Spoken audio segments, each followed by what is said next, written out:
yang bisa dibilang kayak bakal enak juga buat in and out. Ya kan dari Ukyo sendiri bakal langsung diamankan oleh Shadow, Easy Boy, Arlie. Di sini kalau kita ngomongin Arlie ya, jujur Arlie itu udah sulit. Mungkin kamu kan juga pemain Arlie kan? Set, iya. Semenjak Maple Dance-nya juga udah di nerf. Iya, udah susah banget Arlie sekarang itu benar-benar dia harus bisa minimal ya. Minimalnya tuh Spark Force Doomsday lah. Kalau dia nggak ada Spark Force Doomsday, potensial Arlie tuh bener-bener kepotong setengah teman-teman. Karena Spark Force itu kan sekarang pasifnya itu every 3 basic attack ya. Iya. Basic attack ketiga dia baru aktif pasif standarnya. Jadi itu justru kayak bisa berkontribusi dengan Arlie punya pasif. Cuman ketika kita pakai Arlie di early game, damage-nya anyep-anyep sekarang. Iya makanya. Kita bakal lihat ya untuk game pertama teman-teman di Best of 5 Series. Antara Kagendra melawan Shadow Esports. Dimana Senko harusnya ini bakal nge-clear cepet banget dengan Haya ya. Yang aku sebel dari Haya tuh itu kalau ngelawan Haya, dia cepet banget. Iya, apalagi lawannya Lezen ya. Salah satu hero yang punya clearing potensial yang lambat banget. Dan ini interesting juga. Mereka langsung ke pressure-nya ke arah farm lane. Karena mereka tahu sekarang Arlie itu lemah banget di lane-nya. Gampang banget buat digangguin, di-poke. Apalagi mereka ngebawa Chano Daidia, Soaring Signal, Melodic Swing. Itu udah bakal jadi makanan sehari-hari Easy Boy. Iya, Arlie-nya juga gampang banget untuk nge-pressure ke arah Arlie ya sekarang ya.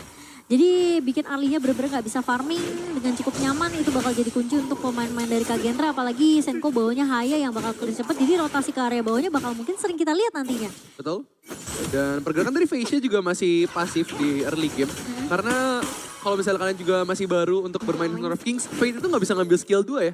Gak bisa ngambil stepping jet dulu di first skill. Dia harus ngambil ya skill satunya. Jadi itu yang ngebuat Fate tuh gampang banget sebenarnya kalau misalnya kalian mau nge-invade Fate di early game level 1.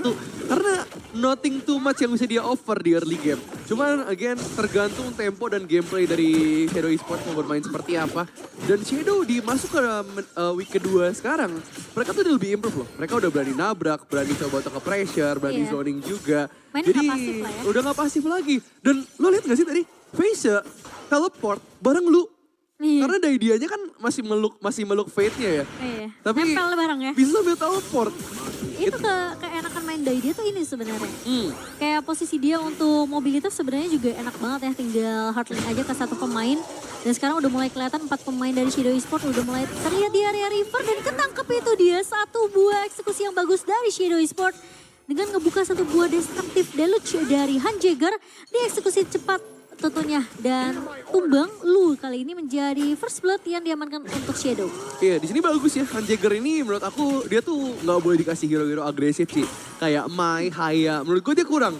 Tapi kalau bisa dikasih hero kayak Lady Zen, Princess Frost, Yixing, apalagi Yuhwan, itu bener-bener cocok banget sama role-nya Hanjager. Hero-hero yang belakang at least iya, mainnya positioning, poking, mainnya kiting, sabar. Itu kayak Hanjager banget. Kayak dari zaman-zaman dia masih di Alter Ego juga.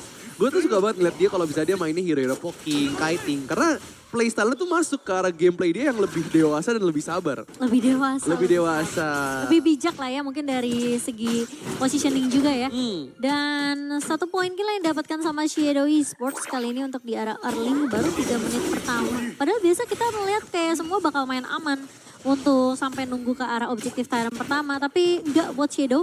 Seperti yang Ruki tadi udah bilang, ini udah ada peningkatan juga dari Shadow. Mereka mainnya udah lebih agresif. Mengganas versus mengenaskan. Lagi menjadi tim dengan rata-rata death paling sedikit. Yaitu 3,2 death per game. Sementara SE ini pemegang rata-rata death terbanyak. 12,2 death per game. Jadi tim yang punya death paling dikit melawan tim yang punya death paling banyak. Iya, itu bedanya agak jauh ya, 4 kali lipat. Dan 12 tuh bukan angka yang kecil loh teman-teman ya. 12 tuh rata-rata, berarti bisa lebih, bisa kurang juga. Berarti ada lebihnya, itu berarti SE sih mungkin dengan playstyle mereka harus lebih sabar lagi. Tapi Senko di poke ke depan, snowball slash yang begitu bagus. Tapi belum ada backup juga dari Megumi dan juga Hanjager. Hanjager memukul mundur Facia dan Facia terbeku di sana. Dan langsung di poke habis-habisan tapi dingin. Tidak ada respon sama sekali dari Facia. Di bawah juga masih ada satu orang Arlie dari Easy Boy. Masih berjuang di belakang. Maple Dance yang begitu bagus bisa melakukan juke in, juke out. Tanpa adanya mendapat tukaran yang dimana saya mereka berhasil dapetin Tyrant. Tapi kali ini bakal diculik lagi satu pemain. Flash sudah dibuka sama Megumi. Dan harusnya dia masih bisa untuk menahan 3 pemain kali ini. Dan maju ke area depan, Easy Boy mencoba untuk membackup, sayangnya diculik sama Senko yang punya moonscape mirip. Sementara Easy Boy akan tumbang. Frederica harusnya nggak maju lagi. Karena nggak ada pemain-pemain yang bisa nge-follow up kecuali Hanjager berhasil untuk ngedapetin satu. Ternyata ternyata cukup untuk Shadow Esports. Tidaknya mereka ada pertukaran lah dengan dua pemain yang tumbang. Itu yang gue bilang, Hanjiger tuh bagus kalau misalnya dia dikasih hero positioning dan juga hero poking. Iya. Karena kelihatan banget potensialnya ketika kita ngelihat Hanjiger tadi, dia tuh benar-benar tenang. Dia udah calculated banget. Dia tahu output damage-nya seberapa, cara dia initiate ke berapa. Tapi lihat tampaknya Zoe dalam bahaya, Maple Dance diambil. Tapi ternyata Crimson Golem dipoke langsung oleh Fascia. Sedikit tendam mungkin karena tadi diambil Tyrant-nya. Tapi langsung melakukan invade ke arah Crimson Golem menjadi reward yang manis untuk jungler Kagendra. Iya, wah ini posisinya sekarang dari Easy Boy bakal sedikit bertukar aja karena posisi Frederica tadi masih megang landing di area bawah. Tapi bakal ngasih space buat Zaan untuk bisa mecahin towernya. Sementara di atas, apakah dari Soleh ini bisa untuk mempertahankan towernya yang sudah mulai pecah. Tapi ditabrak lagi dengan satu bot set cell. Ini inside the box yang begitu manis tapi lagi-lagi destruktif village dari Hanjiger. Membantu Shadow Esports untuk menumbangkan Soleh. Ya itu bagus ya. Dan sekarang juga kalau misalnya kita ngomongin dari segi thinking inside the box, ultimate dari Moze, itu sekarang dia udah immune teman-teman ya. Immune jika terkena sisi di detik pertama. Jadi sisi pertama yang kena ke thinking inside the box, itu dia nggak bakal cancel. Jadi minimal harus 2 kali sisi baru bisa nge-cancel ultimate Moze. Maka tadi kita ngelihat ketika Fascia ya atau Fascia turun, dia tuh nggak langsung nge-cancel ultimate Moze-nya. Karena masih ada immune di first sisi Gak skill. knock up ya? Iya, ke knock up-nya. Jadi harusnya Mozi lebih oke lagi di patch sekarang. Cuman emang tadi follow up dan juga output damage dari Kagendra udah terlalu jauh dibandingkan Shadow Esports. Makanya pertukaran mereka juga masih belum efektif. Zoe bergerak dengan cepat ke daerah bawah. Mencoba untuk ke-poke ke arah belakang Saule. Mengambil Honeydew tampaknya. Dan Senko memberikan backup. Set sail yang begitu agresif dari Saule. Tapi belum ada yang bisa connect ke arah belakang. Mereka benar-benar nggak mau ngasih towernya. Tower atas benar-benar di cover sama Soleh, tower bawah juga. Dan sekarang Kagendra udah mulai megangin timer dari Crimson ya. Dan langsung diambil begitu saja. Ada flash dibuka sama Frederica, Storm Strike-nya. Hanya mengusir pemain-pemain dari Kagendra. Electrifying Charge juga sempat diinvestasikan. Cuma dari Shadow Esports mereka juga nggak mau mengambil resiko 3 melawan 2. Tapi malah dilanjutin sama Kagendra. Mereka balik lagi kali ini Frederica-nya nggak ada flash. Dan harusnya langsung tumbang di tangan dari Fascia. Mulai menjawab kali ini Hanjiger hilang di tangan dari seorang Fascia yang kedua kalinya. Tapi sayangnya ada trade yang berjalan dari Sway. Dan sayangnya Setsil agak sedikit terlambat tapi gak jadi masalah untuk Kagendra. Mereka masih bisa mendapatkan player yang cukup mahal yaitu Easy Boy. Zenko tidak akan membiarkan Megumi bisa pulang dengan cukup nyaman dan triple kill untuk Kagendra Senko El Capitano dari Kagendra. Itu the new and improved Kagendra ya. Gameplay mereka, shot call mereka, backup mereka juga cepat banget. Kita bakal lihat dari segi replay juga tadi. Mereka tahu Frederica udah gak punya flash. Dan di sini Shadow Esports juga bagus. Mereka mau coba untuk fight back lagi. Tapi yang mereka nggak expect adalah awas ada Saule dari belakang. Dan dapetin choke pointnya. Dan initiation mereka langsung dipatahkan oleh Saule.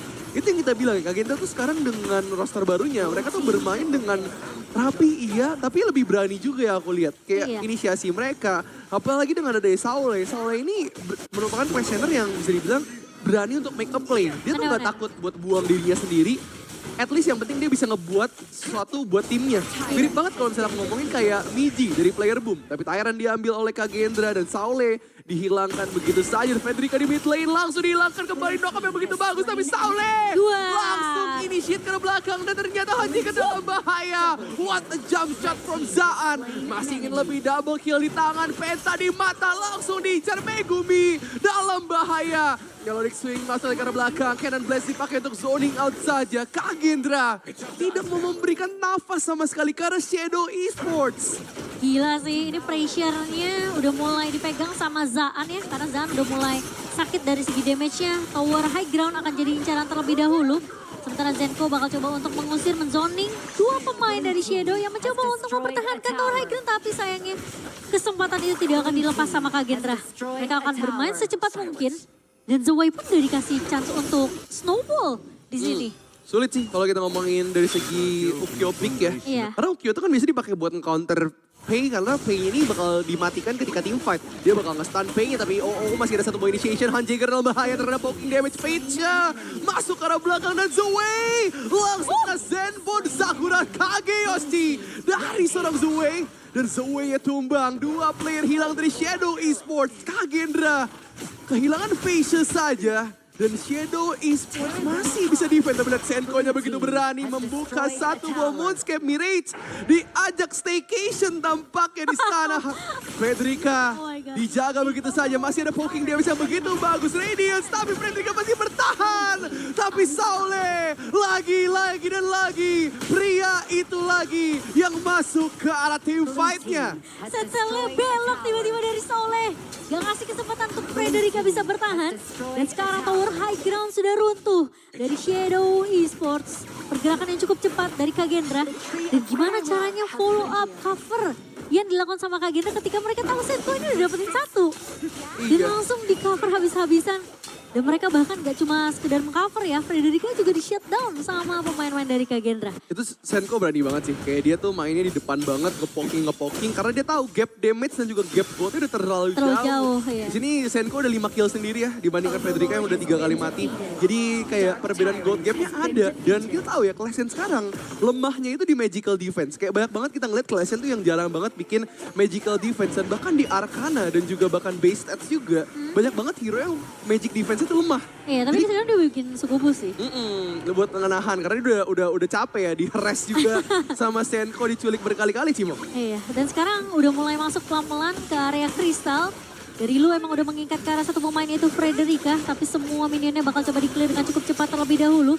Zway bakal ngelakuin clear aja, gak mau terlalu fokus untuk ngambil fight dari Shadow Esports. Selama mereka gak punya minion yang bisa di-push ke arah kristal, harusnya Shadow masih bisa bertahan. Tapi Frederica tumbang langsung menjadi batu di depan pemain Facia kali ini. Sementara dari Shadow mereka harusnya agak sedikit sabar aja tuh dari Frederica. Betul. Karena lagi belum masuk. Oke, tapi Saule masuk ke arah belakang langsung menginjak. Awas ada Saule. Gila double knock-up dan lihat siapa yang hadir di sana. Senko melakukan zoning out dari belakang. Kristal hilang dan Kagendra tetap